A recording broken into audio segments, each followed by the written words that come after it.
Well, kia ora tatou, and as it is Chinese Language Week, 中文周大家晚上好. And I'm not sure. I don't want to say I disagree with anything you said, Shamubeel, but I'm not sure I agree, so I'll just be neutral and let your words speak for themselves. My task is a little bit different because I'm going to talk about the New Zealand-China relationship in the sort of the age, or as you were saying, Paul, in the sort of age of the COVID is on us, even if it isn't yet finished. And thank you for hosting this event, and thanks Charlie and his team for sort of bringing it together against all the odds. I'm slightly alarmed to see a whole lot of people in the room who actually know quite a lot about China, most of whom I know, which is a little unfortunate because I normally rely on the fact that the people I talk to know less than me. But anyway, we'll just see how we go. But I do want to, not so much, it's not so much a pessimism versus an optimism contrast, Paul. It's more about trying to inject some understanding of what is happening in terms of one of these critical relationships. And far be it from me to label who might be an imperialist power. But anyway, I'm sure the people in this room can figure that out for themselves very, very readily.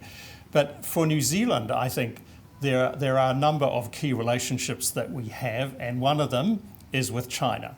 And it's not to say that in any of those relationships we necessarily agree with everything that the particular country does, but the reality is that we need to sustain and nurture those relationships because they are very important to our well-being and to our welfare. And that's as much now and in the past, and I would surmise also in the future.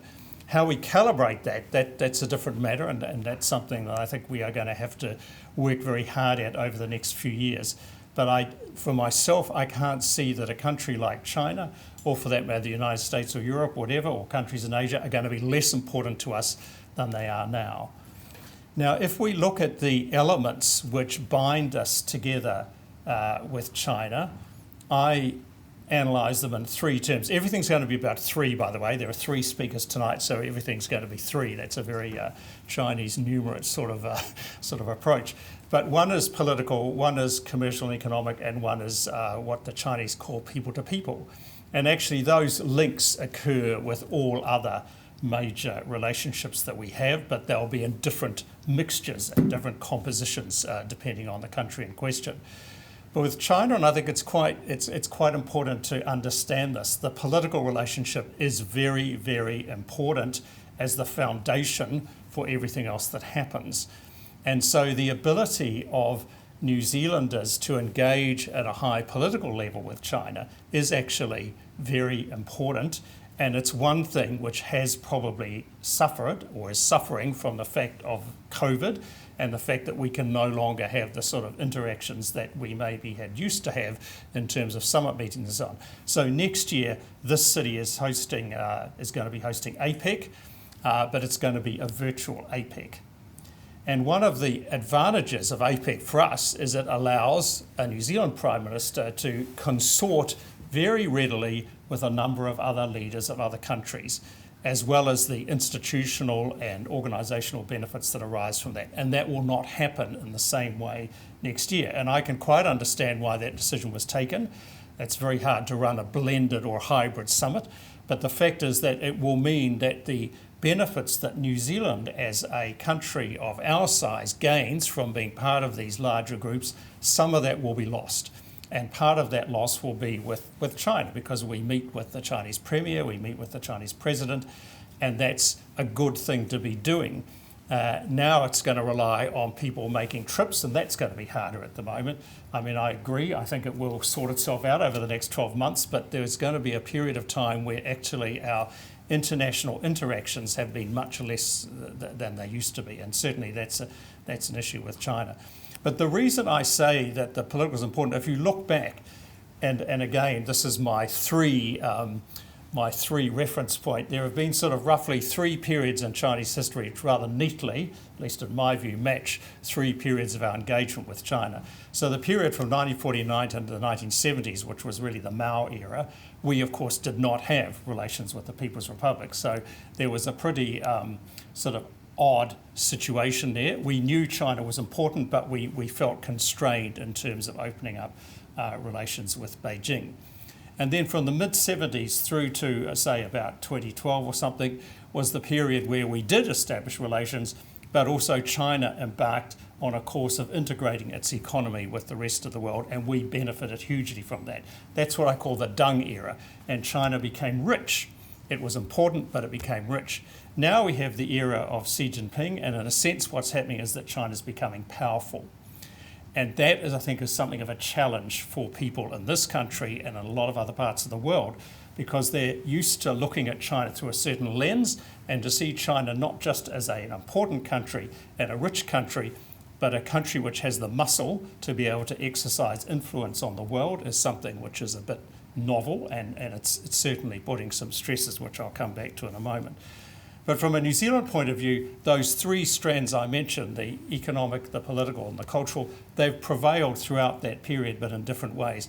Critically for us, and importantly because of the way New Zealanders often think about these sort of relationships, we benefited hugely from two things. One, the growth in the Chinese economy, and two, the negotiation of a free trade agreement in 2000, which was signed in 2008.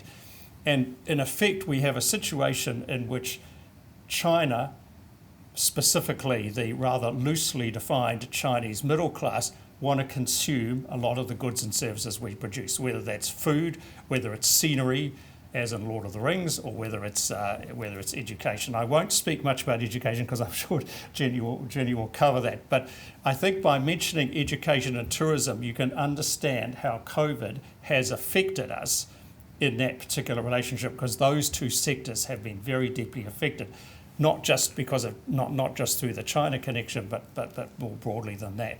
And so the fall off in international students, the fall off in international tourists, that's having a real effect on our economy, on what's happening in our society. So that's been something which has been difficult, and it plays through into the third one, which is the people-to-people contacts. And one of the changes which has taken place in New Zealand over the last, I suppose, 10, 20 or so years has been a significant increase in the Asian communities in this country, resident in this country. So people-to-people links, to use a Chinese phrase, are not just about people here going off to China and discovering that, they actually do Tai Chi in the parks and all that sort of thing, but actually there are people in this city, in this country, who have that background and are now part of our society. And that's something which I think is important. It's very enriching. It's also something which is different from what has happened in the past. Chinese Language Week, I think, is a great proclamation of the value of learning languages. It's not something which, regrettably, many people take up, but anyway, it's there to be promoted and so on and so forth. But I think we still have quite a disconnected view of this. We see these things as happening within Chinese communities or with China, but not happening to us as people, like me or others in this room like me. And that, I think, is something we have to move on from. And it's perhaps part of what you were saying, Shamubeel. We need to be thinking new thoughts about how, in fact, New Zealand connects with this world, and what that means, the fact that New Zealand actually is now a very diverse society. Paul Spoonley, who's a professor here at Massey, will say Auckland is one of the most diverse cities, ethnically speaking, in the world. And that change has happened probably in the last 20 or 30 years. And it does mean that New Zealand and New Zealand's political leaders are responding to different pressures and different voices than they used to be a little while back. So that people-to-people link we talk about loosely is something which actually now is here in this country. It's not just something which happens externally or to people like me. This, I don't know whether I've come across as positive or optimistic, but just to make sure I don't come across as too positive or optimistic, I have to say I think at the moment, one of the critical international relationships is between China and the United States, and it's no great insight to say it's not in very good shape at the moment. And that is, leaving aside the merits or the demerits of either side in this thing, it's not very good for a country like us. because we have to find a way of navigating between these differing pressure points, these differing viewpoints about what is right, what is not right, who's wrong, you know, is it climate change, is it the WTO, is it the South China Sea, is it Hong Kong, is it whatever, and it's not easy. Because of the way we are and the sort of country we are, we have equities in China, we have equities in the United States, we have equities all over the world. We're a very connected society, but we're also one which is, as you say, we're at the end of the world. I wouldn't quite say we're a dot, but anyway, we're probably not much bigger. And if you look at the statistics, China looms very large now. It's basically our most significant economic and commercial partner by quite a distance. We, of course, in Chinese terms, are very, very small. And that's fine. That's the reality of our country and our size and so on and so forth. But in this era that we have now, where we're suddenly finding that everybody's putting up their borders, putting up sort of protectionist barriers, it's more of a challenge than it might have been. Our welfare, our well-being has been predicated on ready access to markets globally. And that is something I think from our point of view we still need to be able to fight for and argue for, because it's crucial to the standard of living that people in this country have. So I think I've probably exhausted my 10 minutes, Paul, so I'll pause there, but I know I've probably opened myself up to lots of interesting questions. So thank you very much. Thank you very much. 谢谢大家。